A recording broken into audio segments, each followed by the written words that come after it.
There is a tomato plant 3 doors down from my sister's place in the village that is the finest tomato plant I have seen in 40 years. It stands higher than the fence. The leaves come off it the size of my hand, so dark green they look wet in the sun, and the stem at the bottom is thicker than my thumb. A man could be proud of that plant, and the fellow who grew it is proud of it, and he has every right to be, because he has worked at it all summer. He has fed it every second week since the end of May. And when I walked past it on Tuesday, there were 4 tomatoes on it. 4. I want you to hold on to that picture, because it is the whole video.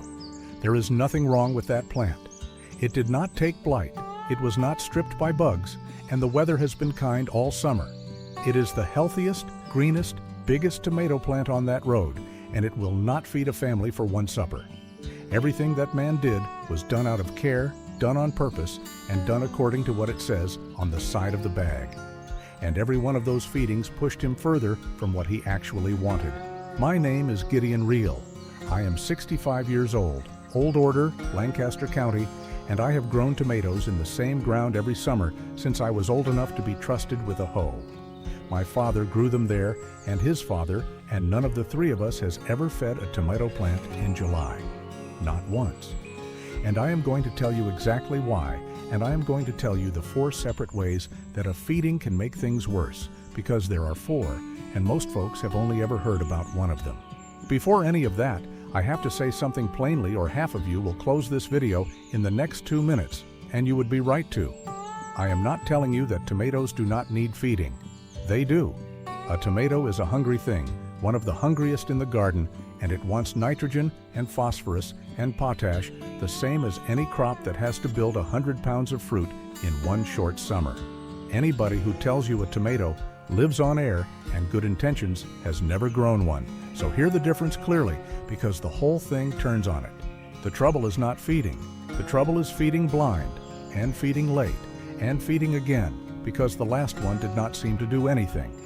It is the handful thrown around the stem in the 2nd week of July, because the plant looked like it wanted something. It is the bottle mixed into the watering can every other Saturday, because the label promised more fruit.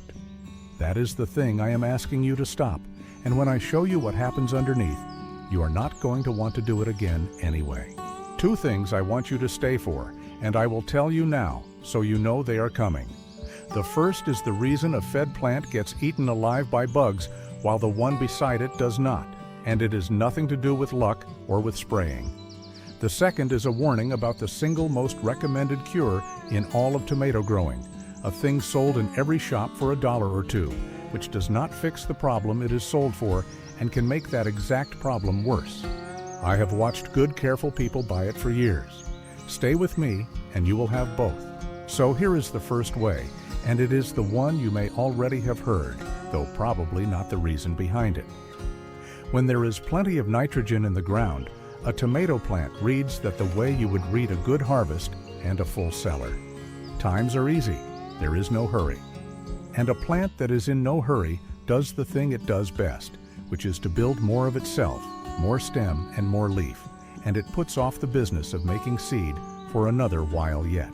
Because that is what a tomato is when you strip the romance off it. It is not fruit for your sake. It is a seed case.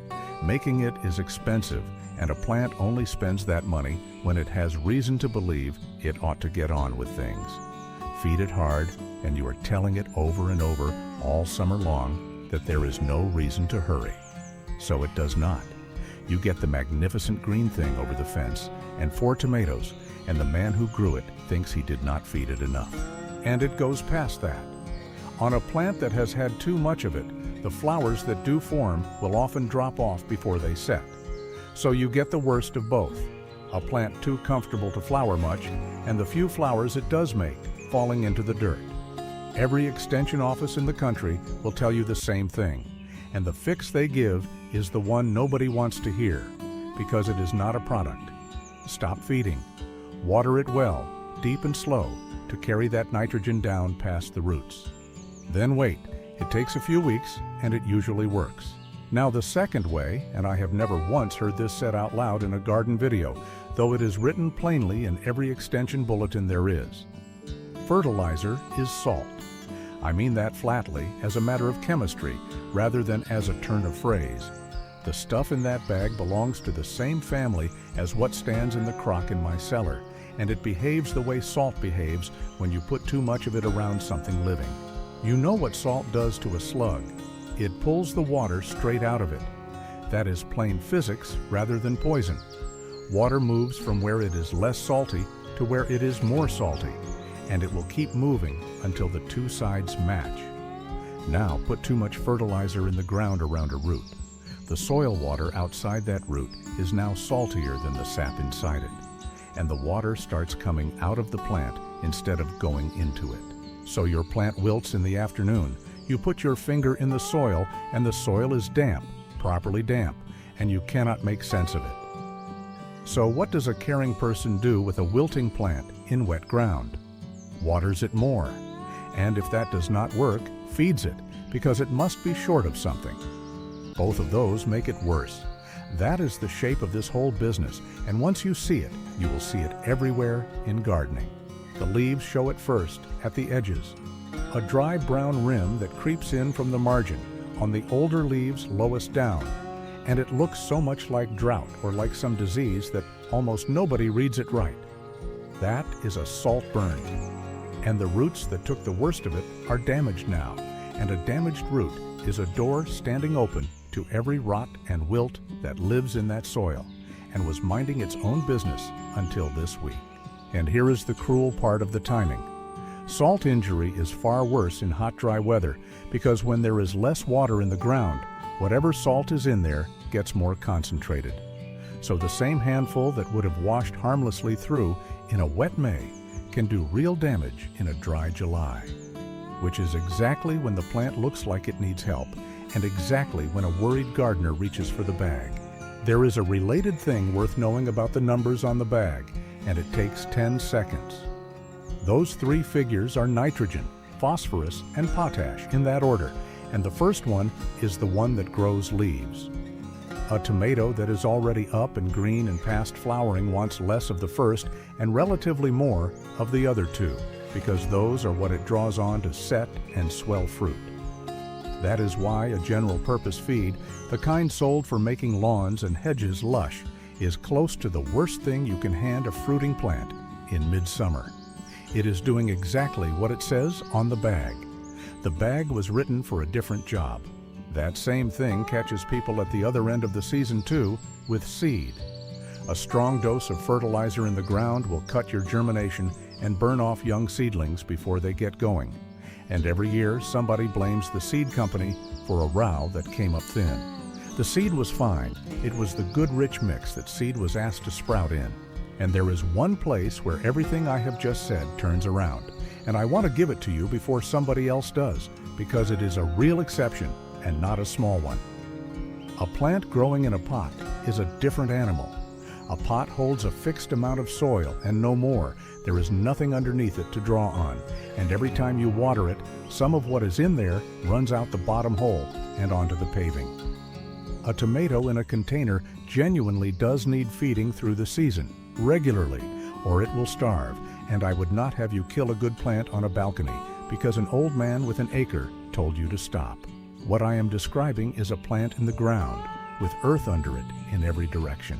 Now the third way, and this is the first of the two I promised you. Feeding a plant heavily makes it better food for the things that want to eat it. That sounds like a saying rather than a fact, so let me give you the number, because there is one, and it is a good one. Somebody went back and gathered up 50 years of research on this question.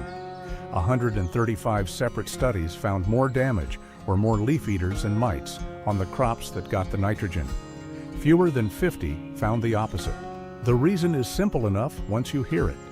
All that nitrogen goes into building soft new growth in a hurry, and soft fast growth carries more sugar dissolved in it and thinner walls around it. To an aphid, that is the difference between gnawing an old boot and drinking cream. On that kind of plant, an aphid lives longer, breeds faster, and more of her young survive. You did not attract more aphids to your garden. You built them a better house and set a better table, and word gets round. I want to be careful here because this is exactly where these videos usually overreach, and I would rather stay honest and be less exciting. The same body of work found that a moderate amount of nitrogen actually held aphid numbers down compared with none at all. It was the heavy feeding that let them go. So the villain is not nitrogen. The villain is too much, and I will keep saying that until it sticks, because the other version is a lie that is easier to remember. Now the fourth way, and this is the warning, and it is the one that has cost more good gardeners, more good tomatoes, than everything else in this video put together. You go out one morning in late July, and the bottom of the biggest tomato on the plant has gone flat and brown and sunken like leather. Blossom end rot. It is not a bug, and it is not a blight, and it always seems to take the best fruit on the plant. So you look it up, and everywhere you look you find the word calcium, and it makes perfect sense, and off you go to the shop.